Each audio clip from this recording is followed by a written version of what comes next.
Dear aspirants, welcome back on the channel. This is Neelam Gehlot, your reasoning mentor. आप सभी लोग जानते हैं कि नबार्ड ग्रेड ए का नोटिफिकेशन आपका अवेटेड है इस साल के लिए, और ये नोटिफिकेशन बहुत जल्दी भी देखने को मिल सकता है। सो जनरली जो हम एक एंटिसिपेट कर रहे हैं, we might be seeing this notification probably in the month of June last और जुलाई। अब सवाल ये है, इससे पहले मैंने आपको एक और वीडियो मैंने आप लोगों के लिए बनाया था जहाँ पे मैंने बात किया था कि कब हमें स्टार्ट कर देना चाहिए इसके लिए प्रिपेयर करना, राइट? तो वो वीडियो जो है वो आपके होम पेज पे है, और उसके साथ साथ आज के वीडियो में हम क्या डिस्कस करने जा रहे हैं वो जल्दी से बताती हूँ मैं आप लोगों को। एलिजिबिलिटी क्राइटेरिया कौन कौन अप्लाई कर सकता है, so that you are ready with the preparation. तो चलिए बिना किसी देरी के शुरू करते हैं। But before I start guys, आप सभी लोगों से मेरा रिक्वेस्ट है, चैनल को सब्सक्राइब जरूर कर लेना, क्योंकि बहुत सारी अपॉर्चुनिटीज आती हैं। बड़े बड़े एग्जाम्स के साथ साथ कुछ ऐसे भी एग्जाम्स निकलते हैं जिनके बारे में पता ही नहीं चल पाता है। तो मेक श्योर करें आपने चैनल को सब्सक्राइब किया ताकि आपसे कुछ भी मिस आउट ना हो। नबार्ड के बारे में आप सभी लोग जानते हैं, NABARD is the national bank for the agriculture and rural development. तो बेसिकली एग्रीकल्चर को ये डेवलप करने में हेल्प करता है और रूरल एरियाज को जो है डेवलप करने के लिए हेल्प करता है। रूरल इंफ्रास्ट्रक्चर को, एग्रीकल्चर को, किसानों को लोन देता है। तो एक तरीके का सोशल सर्विस जैसी सर्विस आप लोग कर रहे होंगे अगर आप इसमें सेलेक्ट हो जाते हैं। आगे बढ़ते हैं। अब आज का एजेंडा क्या है, सीधे वो बात कर लेते हैं। आज मैं आपको एलिजिबिलिटी बताने वाली, जॉब प्रोफाइल बताने वाली हूँ कि आपका एग्जैक्टली अगर आप नबार्ड ग्रेड ए ऑफिसर बन जाते हैं तो आपका काम क्या होगा, which is very interesting to know. Work culture, यहाँ पे नबार्ड में काम किस तरीके से किया जाता है, किस तरीके का आपका वर्क कल्चर होगा, कितने बजे आपको जाना है, कितने बजे आपको आना है, कहाँ पे आपकी जॉब लगेगी, वो सारी चीजें हम आपके साथ डिस्कस करेंगे। साथ ही साथ स्ट्रैटेजी, कि अब इसकी स्ट्रैटेजी क्या रखी जाए सो दैट हमारा एक शॉर्ट सिलेक्शन हमें मिल जाए। ठीक है, सारी बातें। अच्छा, इसके अलावा what is NABARD, post details क्या है, वैकेंसी डिटेल क्या है, नबार्ड टाइमलाइन क्या है, एग्जाम पैटर्न क्या है, स्ट्रेटेजी क्या है, कट ऑफ क्या है, ये सारे पॉइंट्स मैंने ऑलरेडी डिस्कस करके एक वीडियो बनाया है, और वो वीडियो है आपका when to start NABARD preparation. और ये वीडियो आपके अपने इसी regulatory body and SO YouTube channel, जिस चैनल पे आप अभी मुझे देख रहे हैं, इसी चैनल के अगर आप वीडियो सेक्शन में जाएंगे तो आपको ये वीडियो मिल जाएगा, जहां पे मैंने आपको राइट टाइम बताया है कि when to start, right time हमें कब शुरू कर देना चाहिए, what is the right time to start preparation for the NABARD. तो अगर आपको इनमें से कुछ भी जानना है तो इस वीडियो पे जाके आप क्लिक कीजिए and watch it out for yourself. चलिए सीधे बात करेंगे हमारे नबार्ड ग्रेड ए के एलिजिबिलिटी क्राइटेरिया के बारे में, जो कि बहुत सिंपल है, बहुत आसान है। Maximum of you can be attempting the examination. Age limit की बात की जाए तो मिनिमम एज आपकी 21 साल है, मैक्सिमम एज आपकी 30 ईयर्स है। उसके साथ साथ जो एज रिलैक्सेशन हैं वो हमारे रिजर्व कैंडिडेट्स के लिए होते हैं, जैसे कि SC ST और PWBD कैंडिडेट्स के लिए SC ST OBC, और उसके साथ साथ जो हमारे PWBD कैंडिडेट्स हैं उनके लिए SC ST के लिए होता है आपका 5 साल का, OBC के लिए होता है 3 साल का, और PWD के लिए होता है हमारा 10 साल का रिलैक्सेशन।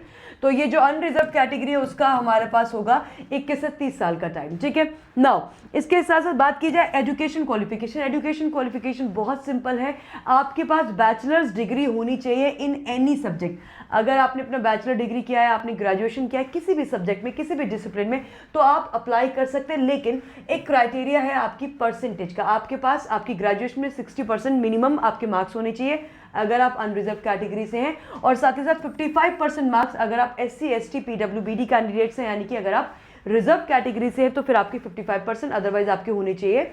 अनरिजर्व से हैं अगर आप तो आपके 60% टोटल एग्रीगेट होना चाहिए।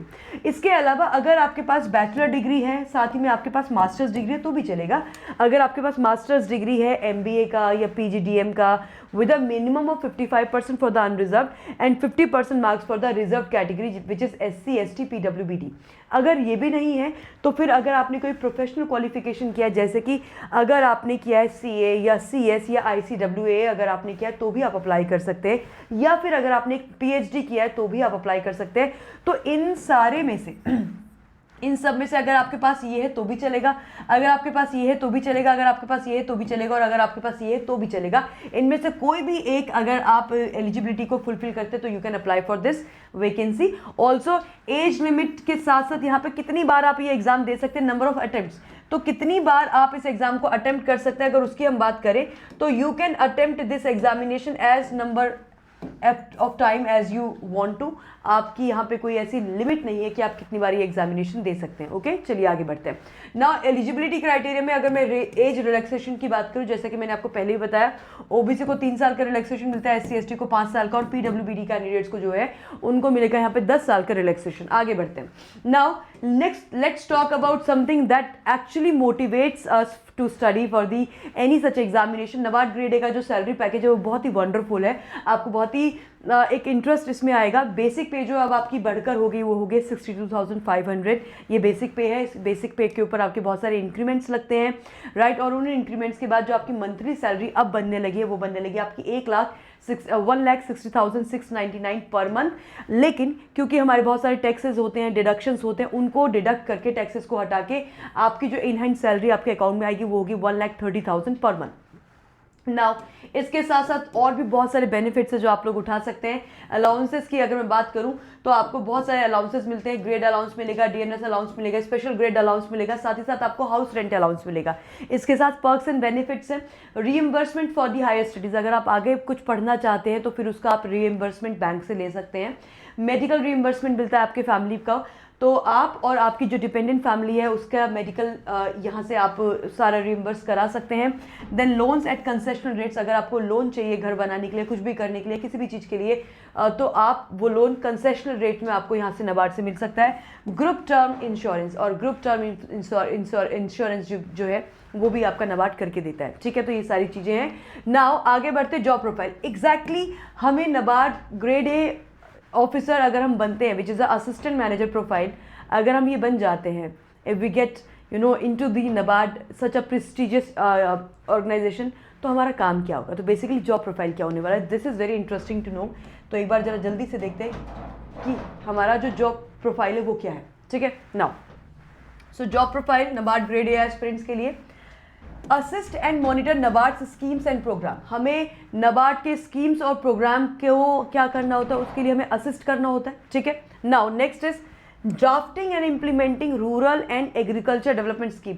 हमें जो रूरल और एग्रीकल्चर डेवलपमेंट स्कीम्स लॉन्च होती हैं उनकी ड्राफ्टिंग करनी होती है, और ड्राफ्टिंग के साथ साथ उनका इम्प्लीमेंटेशन यानी कि उनको लागू करने में भी हमें हेल्प करनी होती है, हाँ, अपनी ऑर्गेनाइजेशन का। Then review loan and credit proposal, क्योंकि आप बहुत सारे किसानों की हेल्प कर रहे होंगे, बहुत सारे आप फार्मर्स की हेल्प कर रहे होंगे, बहुत सारे फार्मर्स आपको अप्रोच करेंगे लोन के लिए, तो उनकी लोन की एप्लीकेशन को रिव्यू करना, साथ ही साथ देखना उनके क्रेडिट के प्रपोजल्स को आप आगे बढ़ाएंगे, यानी कि उनको आप लोन देने में मदद करेंगे, बैंक की भी और साथ में फार्मर्स की भी। Approve projects for agriculture and rural infrastructure, बहुत सारे प्रोजेक्ट्स होंगे जो आपके अंडर होंगे, जिनको आपको अप्रूव करना होगा, रिव्यू करना होगा, and you will have to see कि ये कितना बेनिफिशियल है। तो उस तरह के प्रोजेक्ट्स को आप रिव्यू कर रहे होंगे और अप्रूव कर रहे होंगे for agriculture and rural infrastructure. Then framing and managing rural development projects, आप रूरल डेवलपमेंट प्रोजेक्ट्स को फ्रेम भी कर रहे होंगे और मैनेज भी कर रहे होंगे, तो दोनों ये आपके काम में आएगा। Conduct inspections and follow-ups on ongoing projects, क्योंकि आप एक प्रोजेक्ट को आप अप्रूव भी कर रहे होंगे, उसी तरीके से आपको जो प्रोजेक्ट्स आप अप्रूव करेंगे उनको आपको इंस्पेक्ट करना होगा कि क्या वो प्रोजेक्ट सही से काम में लिए जा रहे हैं, यानी कि सही से वो इम्प्लीमेंट हो रहे हैं, लोगों तक वो फ़ायदा पहुंचा रहे हैं, are the people getting benefited from these projects. तो आपको इनके लगातार फॉलोअप्स और इंस्पेक्शन करते रहना होगा। साथ ही साथ monitoring and supporting rural credit institution, जो रूरल के क्रेडिट इंस्टीट्यूशंस हैं उनको सपोर्ट करना, उनको मैनेज करना, ये भी हमारा काम होगा। Lastly conducting research and policy analysis, तो आपको लगातार कुछ जो है रिसर्च और एनालिसिस काम में भी आपको लगे रहना होगा for the betterment of the rural and agriculture. तो आपको नई नई स्कीम्स इस सब पे काम करते रहना होगा। तो ये सारा आपका जॉब प्रोफाइल होगा, यानी कि these are the areas where you will be working, और I think it seems like a very good job profile, बहुत ही आसान भी लग रहा है। नाउ आते हैं हम हमारा वर्क कल्चर एग्जैक्टली कैसा होने वाला है। हमारा वर्क जो हम बैंक पे डेली जाएंगे किस तरीके से, क्या टाइमिंग होगी आपकी, किस तरीके का वर्क एनवायरनमेंट होगा, तो उस बारे में जानते हैं। सो वर्क लाइफ बैलेंस की अगर बात की जाए तो professional and structured work environment होता है, बहुत ही आपको प्रोफेशनल और स्ट्रक्चर्ड वर्क एनवायरनमेंट मिलेगा। ऐसा नहीं कि सब कुछ हौच पौच है, it is going to be very professional also. And जब बहुत ज़्यादा प्रोफेशनल हम काम कर रहे होते हैं तो हमें बहुत ग्रेट एक्सपोजर हमें मिलता है, आगे बढ़ने का हमें तरीके पता चलते हैं। 5 डेज अ वीक आप काम करते होंगे, यानी कि सैटरडे संडेज आपके ऑफ होंगे, 5 डेज अ वीक आपको काम करना है। आपका मॉर्निंग 9:30 to 5:30 या 9 to 5 PM का आपका एक फिक्स टाइमिंग वाला जॉब होगा। अ mix of desk job and limited field visits, तो बेसिकली यहाँ पे आपकी जो है डेस्क जॉब होगी और कुछ लिमिटेड फील्ड विजिट्स भी आपको यहाँ पे करने हो सकते हैं, ठीक है। Now next is head office इसका मुंबई महाराष्ट्र में है। इसके 30 जो है वो रीजनल ऑफिसेस अक्रॉस इंडिया हैं और आपके इनके किसी भी रीजनल ऑफिस में आपको यहाँ पे जॉब मिल सकती है। आपके सिलेक्शन के बाद आपकी 2 से 3 वीक की ट्रेनिंग कराई जाएगी at national bank staff college NBSC, जो कि कहाँ है, जो कि लखनऊ में है। तो आई होप आपको ये जानकारी मिलने के बाद आपको अच्छा लगा होगा, कुछ एक आइडिया आपको लगा होगा। Now let's talk finally about the strategy. देखिए स्ट्रैटेजी में यहाँ पे क्या है कि पहले आपका प्रीलिम्स का पेपर होता है, फिर आपका मेंस का पेपर होता है और फिर आपका इंटरव्यू होता है। तो इंटरव्यू तो हमारी एक बिल्कुल लास्ट वाली कहानी है जो कि 50 नंबर का आपका होगा, लेकिन सबसे पहले इंटरव्यू आपका जो प्रीलिम्स है, प्रीलिम्स में आपके 5 सब्जेक्ट्स क्या होंगे, क्वालिफाइंग होंगे, जिनके मार्क्स आपके नहीं ऐड होने हैं, राइट। बाकी 3 सब्जेक्ट्स आपके इंपॉर्टेंट होंगे, जनरल अवेयरनेस है, आपका ARD है और साथ ही साथ आपका ESI है। ये 40 मार्क्स का होगा, ये 40 मार्क्स का होगा और ये 20 नंबर का होगा। ये आपकी मेरिट बनाएंगे। तो बेसिकली आपको जो 5 सब्जेक्ट्स आपके क्वालिफाइंग होंगे, ये कौन कौन से, ये है आपका क्वांट, ये है आपका रीजनिंग, ये है आपका डिसीजन मेकिंग, ये है आपका इंग्लिश और ये है आपका कंप्यूटर नॉलेज। ये 5 सब्जेक्ट्स जो होंगे क्वालिफाई होंगे, यानी कि इन सब्जेक्ट्स में आपको 5 to 7 मार्क्स लाना है और 5 to 7 marks will be enough to qualify these sections. लेकिन आपका जनरल अवेयरनेस, ARD और ESI, इनको भी आपको सेक्शन वाइज क्वालिफाई करना है। लेकिन ये इसलिए इंपॉर्टेंट है क्योंकि ये जो आपके 100 मार्क्स बनते हैं, ये 100 मार्क्स आपकी एक्चुअली मेरिट क्रिएट करते हैं और हमें ओवरऑल कट ऑफ जो है वो क्लियर करनी होती है और वो ओवरऑल कट ऑफ जो है वो आपकी 100 मार्क्स में से बनती है, विच इज़ अराउंड, कई बार ये 47.5 चली जाती है, कई बार ये आपकी जो है 40, मतलब इस साल अगर मैं बोलूँ तो आप इसको 55 तक टारगेट कर सकते हैं, so that you are on the safer side. तो बेसिकली ये जो 3 एरिया हैं, जनरल अवेयरनेस, ARD और ESI, ये आपके कहीं ना कहीं ओवरऑल कट ऑफ में आपको हेल्प करेंगे, इसलिए ये इंपॉर्टेंट है, यानी कि इसकी मेरिट बनती है ओवरऑल के लिए और बाकी सबको सेक्शन वाइज तो हमें क्लियर करना ही है, ठीक है। इसके अलावा जो मेरा मेंस का पेपर है, मेंस के पेपर में आपकी इंग्लिश आती है, इंग्लिश के साथ साथ आपका ESI आता है और ARD आता है। अब आप देख पा रहे हैं ये इंग्लिश जो है यहाँ पे 100 मार्क्स का आता है और ये डिस्क्रिप्टिव आता है, ठीक है। इंग्लिश आपका 100 मार्क्स का होगा, डिस्क्रिप्टिव होगा। ये आपका ऑब्जेक्टिव और डिस्क्रिप्टिव दोनों होगा, ठीक है। ये भी आपका ऑब्जेक्टिव और डिस्क्रिप्टिव दोनों होगा। तो बेसिकली आपका जो मेन टारगेट होगा, अगर मैं स्ट्रैटेजी ओवरऑल बात करूं तो ESI और ARD, this is going to play a very very important role. साथ ही साथ क्योंकि मेरा जो इंग्लिश का पेपर मेंस में वो भी 100 मार्क्स का डिस्क्रिप्टिव है, तो ये भी मेरे लिए बड़ा इंपॉर्टेंट एक रोल प्ले करेगा। तो बेसिकली अगर स्ट्रैटेजी की बात करें तो डे 1 से आपका एक स्ट्रॉन्ग होल्ड होना चाहिए 3 चीज़ों पे। एक, आपका इंग्लिश सब्जेक्ट काफ़ी इंपॉर्टेंस प्ले करेगा, दूसरा आपका ESI is going to be very very important and then third is ARD is going to be very very important. तो क्योंकि आपकी जो फाइनल मेरिट बनेगी वो मेंस और इंटरव्यू के मार्क्स मिला के बनेगी, तो हम इसको लाइटली नहीं ले सकते। ये मेरी फाइनल मेरिट कॉन्स्टिट्यूट करेगा, क्या इससे मेरी फाइनल मेरिट बनेगी, यानी कि फाइनल सिलेक्शन के लिए मुझे मेंस और इंटरव्यू के मार्क्स लगेंगे। और मेंस में आपका ESI और ARD will be high weightage, साथ ही साथ इंग्लिश भी काफ़ी इंपॉर्टेंट है। और इसके साथ साथ आपकी थोड़ी टाइपिंग स्पीड भी अच्छी होनी चाहिए, क्योंकि जो आपका डिस्क्रिप्टिव पेपर होगा वो आपको टाइप करके कीबोर्ड पे बताना होगा, तो आपकी टाइपिंग स्पीड भी थोड़ा बेहतर होनी चाहिए। ऐसा ना हो कि आपको आता तो है बट आप टाइप नहीं कर पाए। तो ये सारी स्ट्रैटेजी है। I hope you like the video. और इसके साथ साथ गाइज मैं आपको इन्फॉर्म करना चाहती हूँ कि जो बच्चे RBI ग्रेड बी की तैयारी करते हैं, RBI ग्रेड बी में कॉम्पिटिशन काफ़ी ज़्यादा है। कॉम्पिटिशन ज़्यादा होने के साथ साथ there is something called age कि आपको वैकेंसी तो खैर दोनों में ही कम आती है। वैकेंसी रेगुलेटरी बॉडी के जितने भी एग्जाम है वहाँ पे वैकेंसी आपको कम ही देखने को मिलेंगी। बट नबार्ड का क्या है ना, नबार्ड में आपको उतना हाई लेवल डिफिकल्टी नहीं मिलती है एग्जाम के अंदर। अगर आपने अपने आप को 4 to 5 मंथ्स का टाइम अगर आपने दिया है, 4 मंथ्स का टाइम अगर आप दे सकते हैं, तो आई थिंक आप बहुत अच्छे से प्रिपेयर कर पाएंगे। और 4 मंथ्स के टाइम में अगर आप एक बिगिनर हो, है ना, अगर आप एक बिगिनर हो तो आप कोशिश करो कि आप 6 to 7 आवर्स दे सको। और अगर आप एक रिपीटर हो, साथ में आप बैंक किसी जगह पे काम भी करते हो, तो आई विल से कि 3 से 4 घंटे भी अगर आप दे पाएँ एज अ रिपीटर, तो I think that is more than sufficient, ठीक है। Now what I wanted to inform you about is the NABARD grade A supreme batch. ये बैच हमने अभी लेटेस्ट शुरू किया है 24 अप्रैल को। इसमें बहुत ज़्यादा क्लासेस अभी नहीं हुई हैं। अगर आप थोड़ा माइंड से अगर सोचें तो आपको रियलाइज़ होगा कि यहाँ पे मेरे सिलेक्शन के चांसेस काफ़ी बढ़ जाते हैं। इस जॉब के साथ आपका, क्योंकि ये वर्क लाइफ बैलेंस आपको देता है, इस जॉब के साथ आप अपनी अगली किसी बड़ी जॉब की तैयारी भी कर सकते हो, या फिर आप किसी बड़े एग्जाम की तैयारी कर सकते हो, या फिर आप ऐसा भी कर सकते हो कि आप अपनी हायर स्टडीज़ भी का भी तैयारी कर सको। सैलरी अच्छी है, वर्क लाइफ बैलेंस अच्छा है, प्रैक्टिकल है सब कुछ। आपको आगे पढ़ने के लिए जो है उसका रीइंबर्समेंट हो जाता है, मेडिकल रीइंबर्समेंट है, रेंट आपको मिलता है। तो overall it's a very good and healthy job, जहाँ पे आप बहुत बिना बहुत ज़्यादा माइंड स्ट्रेस के आप आराम से अपनी आगे की चीज़ें कर सकते हैं।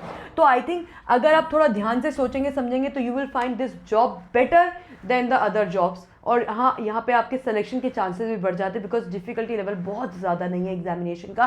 So you can join this batch. इसके साथ साथ मैं आपको बताना चाहती हूँ कि अभी आपका जो बैंक महापैक प्लस है उस पर आपके सभी ये आपका एक डिस्काउंट शुरू कर दिया गया है। फ्लैट 79% डिस्काउंट आपको मिल रहा है। साथ ही साथ आपको ट्रिपल वैलिडिटी मिल रही है, और ट्रिपल वैलिडिटी के साथ आपको एक फ्री AI बैच भी मिल रहा है। आपको क्या करना है, आपको खुद पहले डिसाइड करना है कि आप क्या करना चाहते हैं, कि आपको बैंक महापैक में जाना है या फिर आपको बैच लेना है। आइदर ऑफ द वेज आप क्या कर सकते हैं, आप जा सकते हैं अड्डा 24/7 की एप्लीकेशन पर, और अड्डा 24/7 की एप्लीकेशन पर जाने के बाद आप फर्स्ट ऑफ ऑल एप्लीकेशन पे जाइए। डाउनलोड करने का लिंक नीचे लगाया गया है। जैसे आप इसको ओपन करेंगे, यहाँ ऑल कोर्स टैब में आइए, ऑल कोर्स टैब पे क्लिक कीजिए, यहाँ रेगुलेटरी बॉडीज़ पे आ जाइए, और रेगुलेटरी बॉडीज़ के अंदर आपको ये नाबार्ड का सुप्रीम बैच दिख जाएगा। हियर इट इज, नाबार्ड के बैच में जाइए। अब ये जो आपका बैच है, ये आप केवल बैच ले सकते हैं जिसमें कि अभी ऑफर के चलते डबल वैलिडिटी मिल रही है, क्योंकि सभी आज से आपका ऑफर शुरू हो गया, अप्रैल मंथ एंड सेल, तो डबल वैलिडिटी मिल रही है। और यही आपका जो नाबार्ड का बैच है, ये आपको रेगुलेटरी के महापैक में भी मिल सकता है, या आपको बैंक महापैक में भी मिल सकता है, और यही बैच आपको एग्रीकल्चर के महापैक में भी मिल सकता है। महापैक का फायदा ये होता है कि इसमें आपको केवल एक बैच नहीं मिलता, महापैक में आपको बहुत सारे और बैचेस मिलते हैं, राइट। तो ये आप चेकआउट कर सकते हैं। अदरवाइज अगर आपको केवल बैच में जाना है तो बैच में जाके आप यहाँ पे कर दीजिए बाय नाउ।